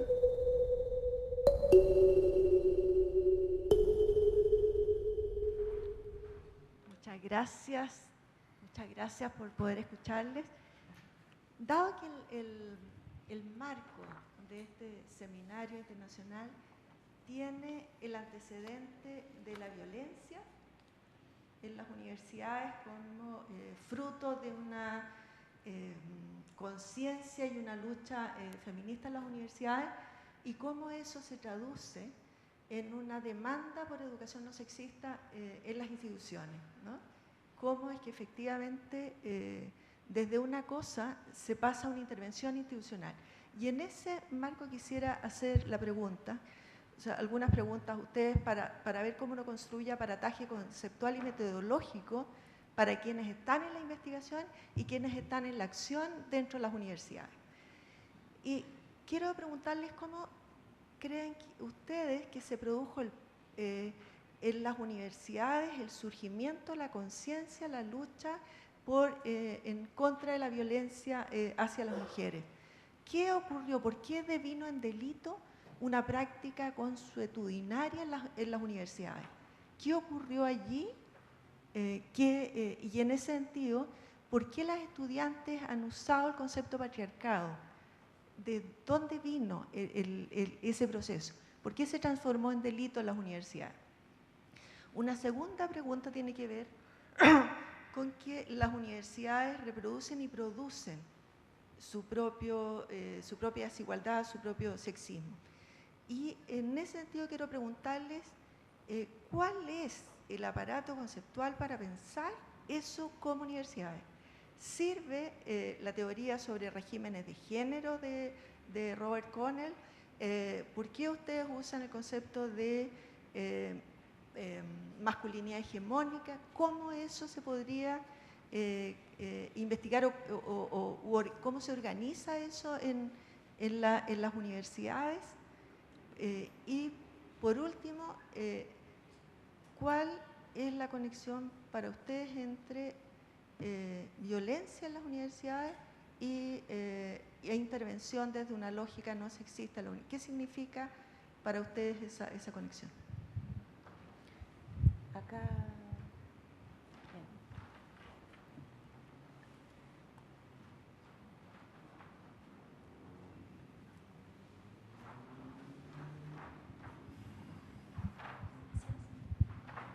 Hola, buenas. Soy Estefanía Condel, estudiante de la Facultad de Artes de esta misma universidad. Tengo una pregunta que va más bien dirigida a Carlos.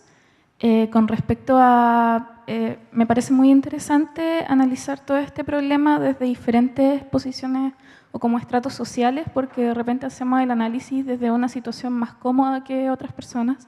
Y quería saber desde su experiencia, ¿cuál es la factibilidad real de que se puedan integrar nuevos roles de géneros o nuevas ideas de construcción de identidades o de cuestionamiento de las identidades que se tienen integradas en un ambiente social más bien en que uno pensaría que hay otras prioridades, que ese tipo de análisis están como ya en otro nivel?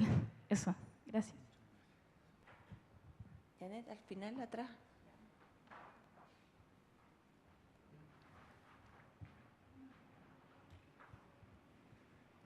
Hola, buenas. ¿Se escucha? Mi pregunta va dirigida hacia el trabajo que han tenido ustedes con la comunidad, en realidad. Yo vengo soy bastante pobre, pero mi cercanía con el feminismo nace desde el feminismo con gente transexual.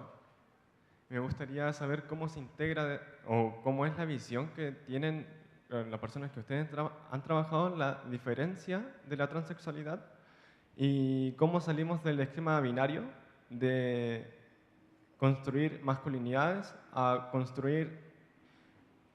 desarmar el polo entre hombre y no hombre, sino que abrir y posibilitar la ampliación de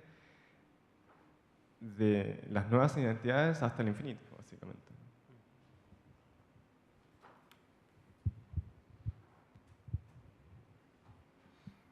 Entonces, como quieran, ¿sí? Partamos de allá si quieren al revés. ¿Sí? Ya.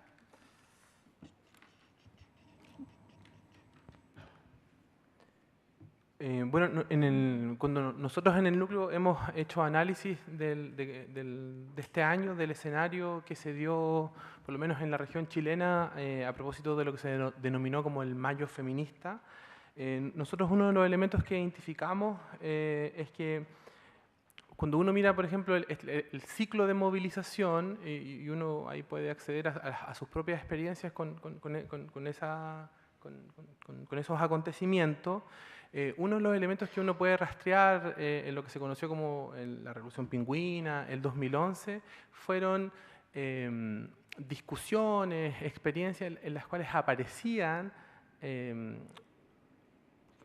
preocupaciones, quejas, demandas de compañeras en torno a las relaciones de género, a las cuestiones cotidianas, por ejemplo, cómo se organiza yo me acuerdo en la Florida, en colegios que nos tocó trabajar allá, colegios que estaban en toma, cómo se organizaba, por ejemplo, la mantención del espacio. Entiéndase, tener el espacio limpio, reunir las condiciones necesarias y haciendo trabajo de acompañamiento a establecimientos en toma. Una de las cosas que pudimos ver era cuando las chiquillas, las mujeres jóvenes reclamaban en contra, pero era un reclamo, yo diría, más bien hacia el lado. Era un reclamo que yo me atrevería a decir que estaba juntando fuerza, de decir, mira, aquí estamos reclamando por educación pública, gratuita, de calidad, o estamos reclamando a veces por petitorios más internos, pero en la organización del colectivo estudiantil, la lógica desigual se reproducía. Los varones haciendo política, las mujeres en las labores de cuidado, de mantención del espacio. Y el acceso a la información, nosotros creemos también que es otro elemento que aportó, porque la revolución tecnológica también hoy día posibilita de tener información que hoy día yo he visto incluso hasta en la educación básica. Yo tengo un ahijado y me acuerdo jugando con él, me decía, no, pero esto es machismo. Yo, por ejemplo, cuando miro mi biografía, mi paso por la educación básica a finales del siglo pasado, yo no tenía idea qué era. O sea, yo recién descubrí, por decirlo de alguna forma, el género, las relaciones de género en estos códigos, lo descubrí saliendo de la universidad, 2005, 2006. Entonces, yo creo que también ese es un elemento que nosotros el tema del acceso a la información, hoy día no voy a plantear que el acceso a la información está democratizado, no estoy diciendo eso, pero lo que sí creo que hay más información disponible. Y esa información disponible, junto con la fuerza social, la fuerza política que el movimiento de mujeres ha ido instalando en la conversación social, ha hecho que, por ejemplo, cuestiones que hoy día nos llaman la atención, nos indignan, aparezcan como parte de las demandas hacia las instituciones de educación superior. Y eso yo lo conecto con, en relación al tema de las intervenciones en educación no sexista. Yo creo que una de las cuestiones fundamentales es que esas instituciones requieren de sensibilización, de capacitación. No basta con lo que en algunas comunidades educativas se ha planteado de hacer llegar los protocolos, colocarlos en la sala. O sea, yo creo que nosotros necesitamos capacitarnos, necesitamos observar nuestras prácticas. Por ejemplo, este material que nos entregaron ustedes a propósito de territorio libre de violencia de género, necesitamos horas de formación. Y eso implica luchar presupuestos, eso implica sensibilizar, eso implica convencer, hacer alianzas. Y eso implica también, por ejemplo, disponerse a quienes hacemos clase a tener evaluaciones de pares. Cuando yo hago clase hay un punto ciego en ese proceso. Yo necesito que me vayan a observar con lentes de género, con lentes generacionales, y que me vayan a observar y después hacer un espacio de retroalimentación, de conversación, porque incluso teniendo discursos, apoyando, eso no asegura nada. Nosotros creemos que se necesitan de acciones muy concretas que impacten en las políticas institucionales y sobre todo en las prácticas. Y algo que es importante que nosotros hemos ido descubriendo en construir un sentido. Construir un sentido de por qué es importante hacer este tipo de trabajo. Y yo creo que ahí el mundo más renuente son varones, académicos varones. Ellos son con quienes en redes de trabajo que tenemos con distintas casas de estudio, con quienes más dificultad hemos tenido es con el poder que tienen los varones académicos. Y eso yo creo que es un espacio que nos va a acompañar por un buen tiempo en torno a hacer espacios de sensibilización con ellos. Y eso.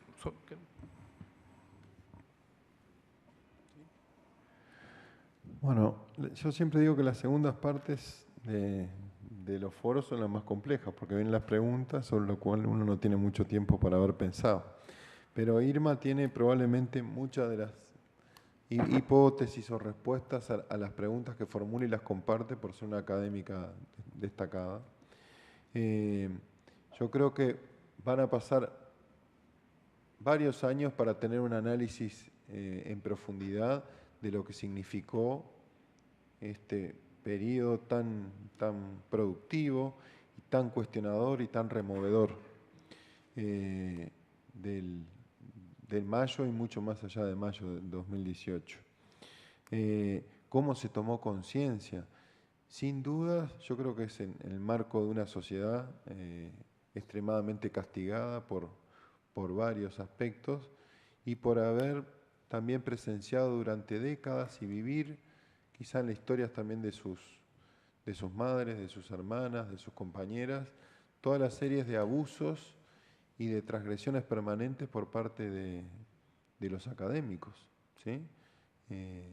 O de funcionarios o de otros varones que reproducen naturalmente y que tienen ese permiso de transgredir en relación a la violencia, a las diferentes formas de violencia y abuso.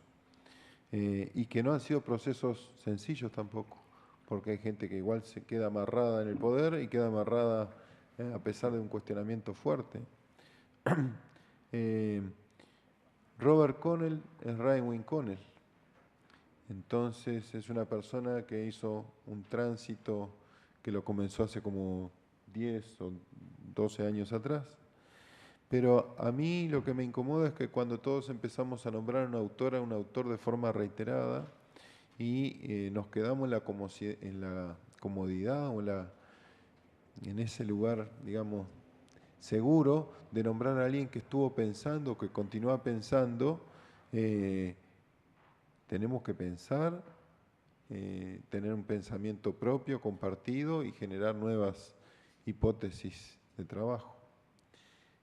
Si no, hay algo que comparten los estudios de masculinidad, que es citar más o menos a las mismas personas, los mismos autores y autoras, y se termina siendo como algo aburrido. Y además el desafío se va modificando. En lo que decía la compañera, la violencia de género, las formas de trabajo en lo comunitario, hay un efecto diluyente en programas que se nombran o se pretenden transformadores. Por ejemplo, hay un proyecto de ley sobre la reinserción juvenil, ¿sí? No tiene perspectiva de género. Nombrar a hombres y mujeres privados de libertad en la adolescencia o en la juventud, eso no garantiza nada. Y no toma, es decir, o hasta ahora no tomó en el trámite parlamentario todo lo rico que puede tener lo que hacen desde diferentes lugares, gente que tiene la trayectoria, la experiencia para no cometer errores, porque una ley, un presupuesto. Entonces, es extremadamente complicado, nosotros lo vemos, acá también está el profesor Johnny Acevedo, que hemos trabajado en estas temáticas, como en los cursos que están dirigidos a los servicios de salud, al primer nivel de atención, tiende a replicarse una práctica materno-infantil. La mujer es mujer en tanto es madre y concurre por un proceso reproductivo y el cuidado de las niñas y los niños es lo fundamental. Y los varones permanecen lejanos o ajenos y todavía se hace un planteo de que son irresponsables, etcétera, cuando hay que cuestionar desde el paradigma del modelo de atención familiar su mirada de género, que no significan 4 frases en un documento, y cuáles son los dispositivos para poder abordarlo. Lo saben las matronas y los matrones, lo saben diferentes profesionales. En cuanto a esta cuestión de que estamos trabajando con personas más allá de sus identidades, de sus deseos, hay un ejemplo interesante en Uruguay que era el acreditar o certificar a los servicios libres de homofobia. Esa es una experiencia bien interesante, debe haber muchas más, pero que tiene que ver con una revisión permanente de las prácticas en lo que refiere a la comunicación, a la atención, y por ese lado se puede avanzar mucho, pero implica la capacitación y también que las universidades habiliten estos espacios. Un detalle, quizás, constituimos después durante este movimiento tan importante de las estudiantes, un núcleo de estudios sobre masculinidad y género en la Facultad de Medicina, integrado por académicas y académicos muy chiquitos, sin un recurso, digamos. E invitamos a hacer un primer curso sobre masculinidad de género y salud, y hubo un solo inscripto, que preferimos que se integre al equipo como uno de nosotros. Es un joven maravilloso. ¿Por qué? Y bueno, capaz que muestra que hay aspectos que en nuestra facultad todavía no son convocantes, el horario, etcétera, pero igual vamos a insistir y quizá lo podamos plantear a nivel de como un CFG transversal. Pero de eso estamos hechos, de pequeños fracasos, de volver a intentarlo. Sí, voy a contar una anécdota pequeña. Mientras estaban las estudiantes reunidas en asamblea, se hizo en la facultad un curso internacional sobre educación interprofesional. Y había un expositor europeo, y en ese panel, todas las personas que expusieron, ninguna planteó lo que implica en el trabajo multiprofesional el cuestionamiento de los roles, ¿no? Aspecto central. E hicimos la pregunta con Denis Quijada de por qué eso no estaba considerado. Y el académico europeo dijo, pues no, es como un detalle. Tengo la grabación por ahí. O sea, bueno, entonces cuando uno mira los manuales de educación multiprofesional, que hacia ahí se apunta en el campo de la salud, casi todas son fotos de mujeres trabajando en el primer nivel de atención. No es un detalle, pero los lugares de quienes deciden, de quienes impulsan procesos educativos, es central. No es la misma que la responsabilidad de otras personas que no han tenido el tiempo o las capacidades para estar formándose. Son niveles de responsabilidad diferentes. Gracias.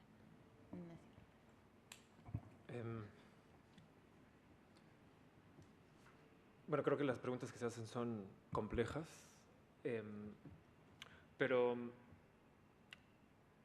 yo considero que, vaya, esta iniciativa de atender demandas colectivas y grupales, pues creo que no es gratis que suceda en las universidades, o con mayor frecuencia en las universidades. Las universidades y las escuelas en general me parece que son un espacio privilegiado en la modernidad, ¿no? Las escuelas como las conocemos hoy son un invento moderno. Es hasta hace 100, 150 años que inventamos espacios arquitectónicos donde sucede la pedagogía, ¿no? O que privilegiamos la pedagogía ahí.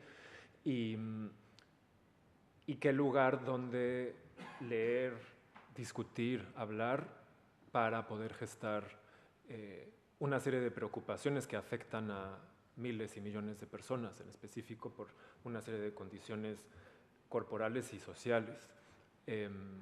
Y creo que la historia del feminismo nos enseña eso, ¿no? Si pensamos en Mary Wollstonecraft, en Olympe de Gouges, en Kate Millett, en estas, para mí, grandes teóricas del feminismo, pues es que tuvieron ese privilegio de estar en una universidad, en una escuela, acceder a educación, y con educación me refiero a espacios de lectura y de discusión. Creo que en esta universidad, como ha sucedido en la Universidad Nacional Autónoma de México, en la Universidad Pedagógica Nacional donde yo trabajo, que sucedan estas demandas, pues tiene que ver con la posibilidad de que las mujeres puedan reunirse y construir un memorial de agravios en contra de sus cuerpos y sus personas, ¿no? Y por supuesto que ahí se cruza la clase y los privilegios que con esa clase y esa economía vienen. No con esto quiero decir que mujeres que no acceden a esta educación formal no estén preocupadas por esto, pero pienso, ya no está el compañero que hizo la pregunta, pero por lo menos la comunidad de mujeres trans, bueno, y hombres trans en México, que pues no tienen una preocupación tan grande por demandar una serie de derechos. ¿Por qué? Porque ellos y ellas tienen que preocuparse por qué van a comer ese día, o qué van a comer al día siguiente, o dónde van a dormir, o cómo van a cuidar a sus hijos e hijas, ¿no? Esto no quiere decir que haya otras mujeres que no estén preocupadas por esto. Pienso en el trabajo de una compañera del doctorado que en su postdoctorado trabajó desde el feminismo comunitario con una comunidad en el estado de Puebla, en México, que lleva generaciones organizándose y que terminó gestando un proyecto económico comunitario solo de mujeres, ¿no? Estamos hablando de mujeres de la sierra, pobres, que no tuvieron una educación formal, y que son mujeres que a través de la conversación, de registrar sus agravios, pudieron darse cuenta que la violencia que vivían no era solo individual, sino que era un problema político.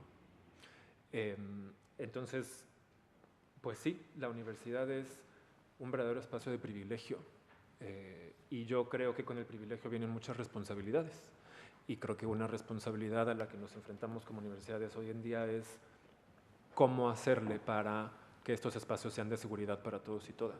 Creo que esa es la pregunta que nos motiva, ¿no? Y que eso nos lleva entonces a, pues, insistiendo en este espacio privilegiado de la modernidad, pues creo que la idea de educación, de pedagogía, resulta un camino que vale la pena explorar. No sé si siempre lleve a los resultados que deseamos, pero ahí pinto la relación entre violencia y educación, ¿no? Creo que como docentes o investigador, por lo menos yo como investigador, sí le apuesto a los procesos didácticos y pedagógicos como una forma de minimizar la violencia, ¿no? Porque aquí en las escuelas pasamos la mayor parte de nuestro tiempo. En México la reforma educativa más reciente ahora obliga a las escuelas a ser de tiempo completo a nivel básico.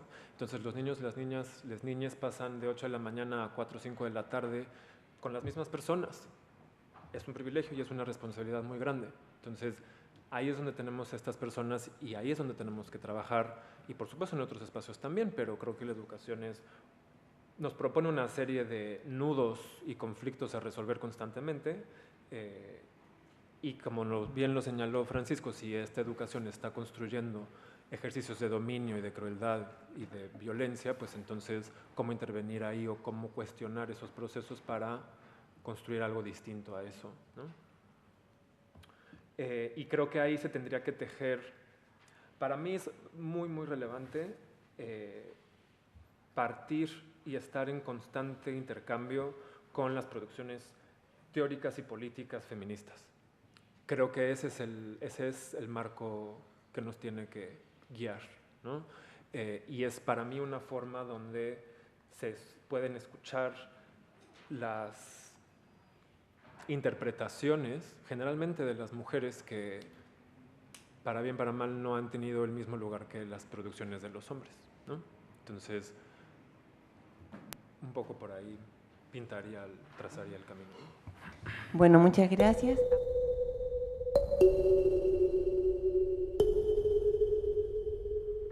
Gracias, Svenka, por tu magnífica síntesis luego de las ponencias. Agradecemos, por supuesto, a nuestros invitados, Ignacio Lozano, a Carlos Guida, a Francisco Farías, en esta tercera sesión de este ciclo de encuentros que lleva por título Universidades Públicas Latinoamericanas, construyendo la educación no sexista, cuyas conferencistas anteriores fueron las académicas Carmen Ulate y Ana Buquet. Este 2018 ha sido el año de las reivindicaciones feministas, de las movilizaciones que llevaron a miles de mujeres a las calles a exigir el fin de la violencia que acaba con sus vidas y la menoscaba solo por ser mujeres, violencia ejercida por hombres que consideran que tienen derecho a someterlas solo por el solo hecho de ser hombres. Las palabras de nuestros conferencistas Lozano, de Guida, de Farías, nos han dejado en claro desde dónde se posicionan para hablar de nuevas masculinidades. Un debate enormemente necesario para entender cómo y por qué se produce, entre otros aspectos, esta violencia sistemática contra las mujeres. Precisamente desde esas masculinidades patriarcales que se cuestiona y que no deja suficiente espacio para otro tipo de relaciones sociales, para la emergencia de la disidencia de los hombres homosexuales, de diferentes maneras de vivir la sexualidad y de plantearse, sobre todo, frente al poder. La misma mentalidad que explica el abuso y la violencia contra la diversidad sexual, un tema que es necesario no solo discutir en espacios académicos como este, sino también posicionar en todos los debates públicos posibles, desde las agendas políticas hasta, por sobre todo, los medios de comunicación. El estudio de las masculinidades, como nos señalan nuestros conferencistas, emerge en el marco de las transformaciones surgidas al calor de los movimientos feministas de hace décadas, que al cuestionar la situación de las mujeres en el mundo, cuestiona también la subjetividad masculina que ejerce violencia sobre ellas y articula un trabajo intelectual de la mano del movimiento homosexual, los estudios gay y el conjunto de transformaciones sociales y culturales necesarias para desmantelar la idea tradicional de la masculinidad. Lo deja claro Ignacio Lozano en la presentación del libro Debates y reflexiones en torno a las masculinidades, analizando los cambios hacia la igualdad de género, que compila junto con Tania Rocha. La mirada para abordar las transformaciones de las masculinidades es y debe ser desde el apoyo al feminismo, plantea. Cito: aunque para algunos grupos y sectores generar información ligada con los hombres se lee de forma equívoca como una suerte de compensación por lo que se ha dicho, supuestamente en exceso, sobre las mujeres, quienes coordinamos esta obra, señala Lozano en su texto, reiteramos una vez más que debe quedar claro que los estudios sobre hombres y masculinidades, en tanto profeministas y antisexistas, rebasan cualquier objetivo de esta naturaleza y que, por el contrario, en un proceso de unir fuerzas con el feminismo, pretenden desarticular las relaciones de género desiguales y sexistas. Así, cualquier estudio sobre varones desde la mirada feminista reconoce que no es un asunto de revanchismo y o compensación, sino de reconocimiento a la condición de opresión y mayor desventaja bajo la cual se ha vivido históricamente el grupo de las mujeres en diversas sociedades y culturas en relación con los hombres y que, por tanto, su interés es generar una transformación en dicha relación de injusticia y opresión. Cierro la cita. A través de las charlas y conversaciones desarrolladas en este ciclo, la Universidad de Chile, hago un paréntesis, nos acaban de informar de que hemos sido acreditados por 7 años. Creo que es muy importante y era algo evidente, esperable, pero igual me parece genial decirlo. Entonces digo que a través de las charlas y conversaciones desarrolladas en este ciclo, la Universidad de Chile busca hacerse responsable de la necesaria discusión sobre las transformaciones de la sociedad y sobre todo entregar un punto de vista frente a estos temas. No se puede permitir el abuso de ningún tipo en nuestras sociedades.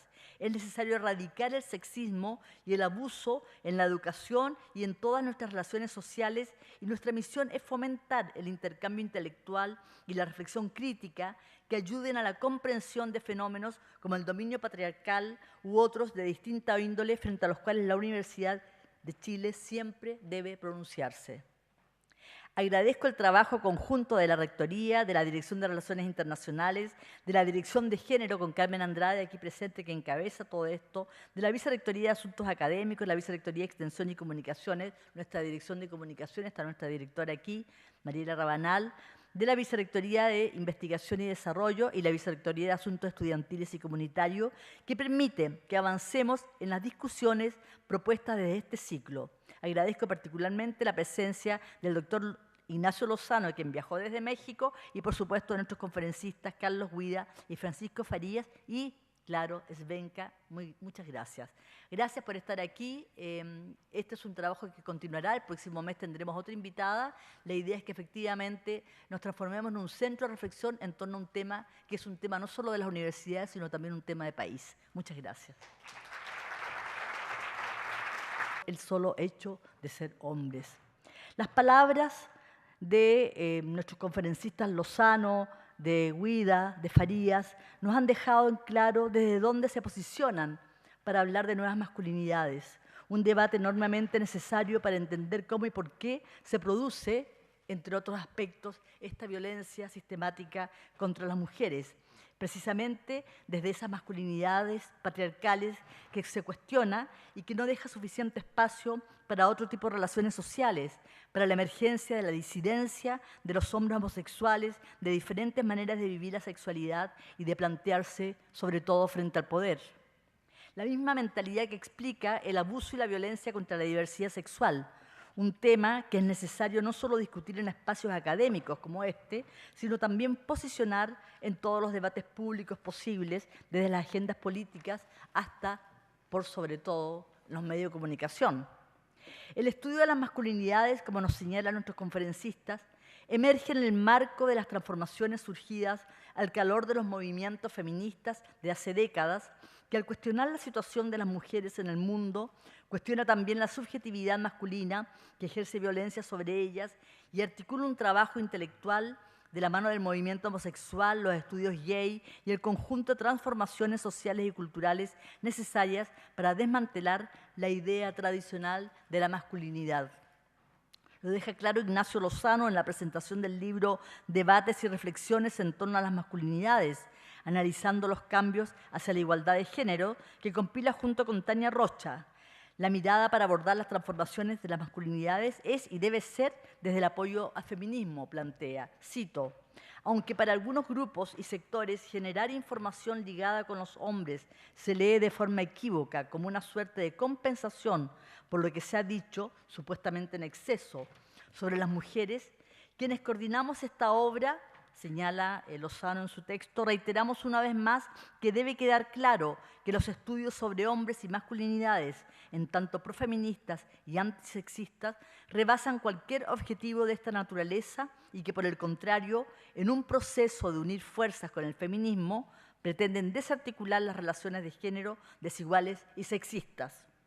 Así, cualquier estudio sobre varones desde la mirada feminista reconoce que no es un asunto de revanchismo y o compensación, sino de reconocimiento a la condición de opresión y mayor desventaja bajo la cual se ha vivido históricamente el grupo de las mujeres en diversas sociedades y culturas en relación con los hombres y que por tanto su interés es generar una transformación en dicha relación de injusticia y opresión. Cierro la cita.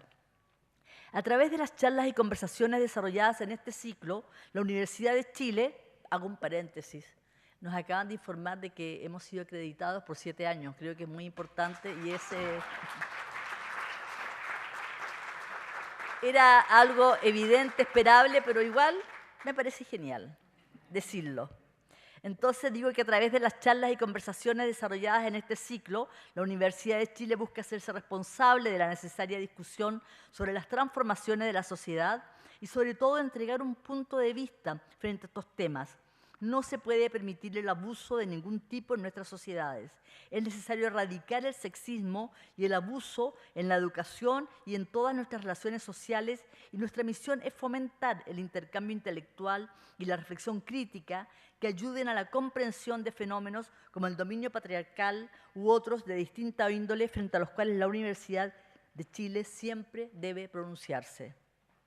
Agradezco el trabajo conjunto de la Rectoría, de la Dirección de Relaciones Internacionales, de la Dirección de Género con Carmen Andrade, aquí presente, que encabeza todo esto, de la Vicerrectoría de Asuntos Académicos, la Vicerrectoría de Extensión y Comunicaciones, nuestra Dirección de Comunicaciones, está nuestra directora aquí, Mariela Rabanal, de la Vicerrectoría de Investigación y Desarrollo y la Vicerrectoría de Asuntos Estudiantiles y Comunitarios, que permite que avancemos en las discusiones propuestas desde este ciclo.